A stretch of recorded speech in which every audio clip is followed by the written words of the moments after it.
बंद करना।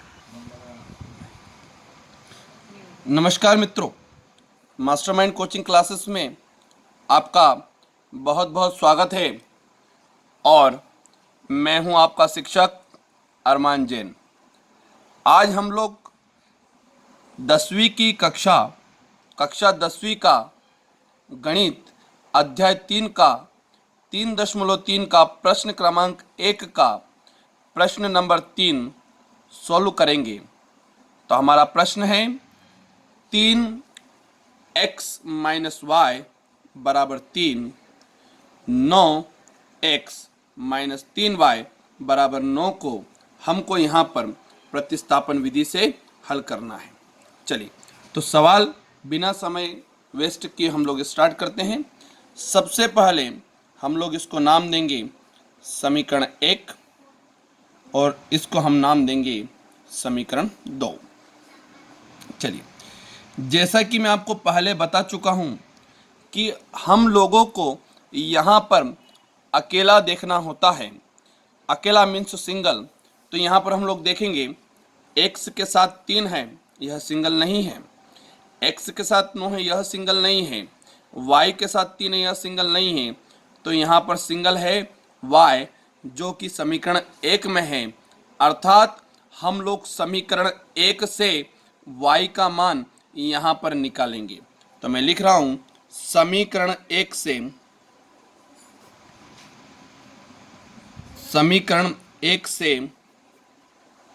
y का मान निकालने पर, समीकरण 1 से y का मान निकालने पर, चलिए मैंने यहाँ पर समीकरण 1 को लिखा है 3x-y बराबर 3।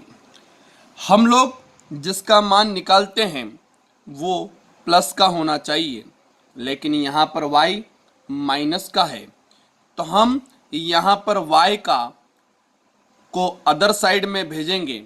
तो देखिए यहाँ पर y माइनस का है, ये y इधर गया, ये y हो जाएगा आपका प्लस का। ठीक है, तो देखिए 3x ऐसा का ऐसा ही, ये y इधर आया, ये y हो गया प्लस का।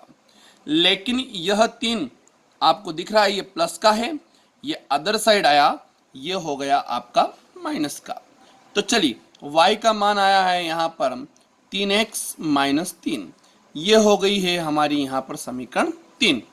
ठीक है, उम्मीद है इतना आप लोगों को समझ में आया होगा।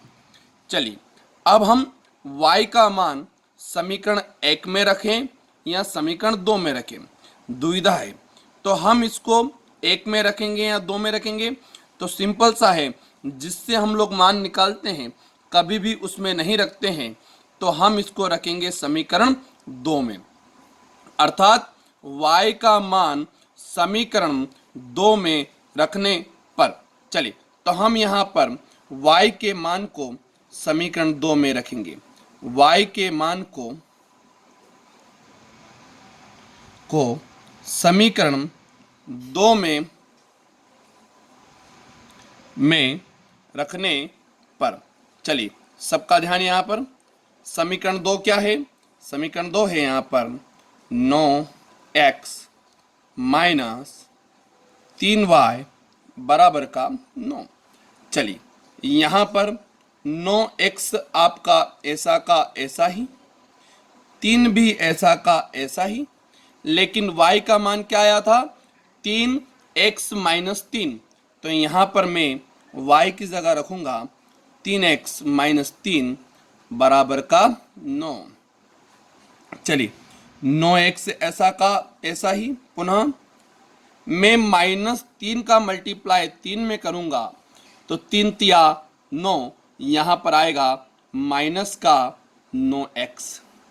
माइनस के 3 का मल्टीप्लाई माइनस के 3 में करूंगा तो माइनस माइनस प्लस होता है, तो यहाँ पर आएगा प्लस का 9 बराबर का 9। ठीक है, बड़ा अच्छा सा प्रश्न है। अब आप लोगों को यहाँ पर समझ में आ रहा होगा। देखिए ये 9x यहाँ पर काय का है, यह 9x यहाँ पर प्लस का है, यह 9x यहाँ पर माइनस का है। तो तो ये तो पूरा का पूरा यहाँ पर खत्म हो चुका है। ये 9 यहाँ पर प्लस का है, जब ये पक्षांतर होकर ट्रांसफर होकर इधर जाएगा यहाँ पर साइन चेंज हो जाएंगे, माइनस का होगा, प्लस माइनस माइनस, यह भी यहाँ पर कैंसिल हो जाएगा। तो हमारा दोनों तरफ आंसर यहाँ पर कितना आ रहा है, 0 0। हमारा दोनों तरफ यहाँ पर आंसर कितना आ रहा है, 0 0। अब हमारा x और y की वैल्यू तो यहाँ आ ही नहीं रही है, यहाँ पर x और y की वैल्यू तो आ ही नहीं रही है। तो हम लोग क्या करेंगे, तो हम लोग यहाँ पर लिखेंगे, यहाँ पर हम लोग लिख सकते हैं बड़ी आसानी से कि x के मानों के लिए यह सत्य है। क्या लिखेंगे हम लोग, x के सभी मानों के लिए क्या है, सत्य है। क्या लिखेंगे, x के सभी मानों के लिए सत्य है। फिर भी क्या लिखेंगे, फिर भी क्या बताइए, क्या यहाँ पर x और y का हम लोग मान निकाल पा रहे हैं क्या, नहीं। फिर भी x का कोई विशेष हल प्राप्त नहीं होता है, प्राप्त नहीं होता है। x का कुछ हल प्राप्त हो रहा है क्या, x का कोई विशेष हल प्राप्त नहीं करते हैं।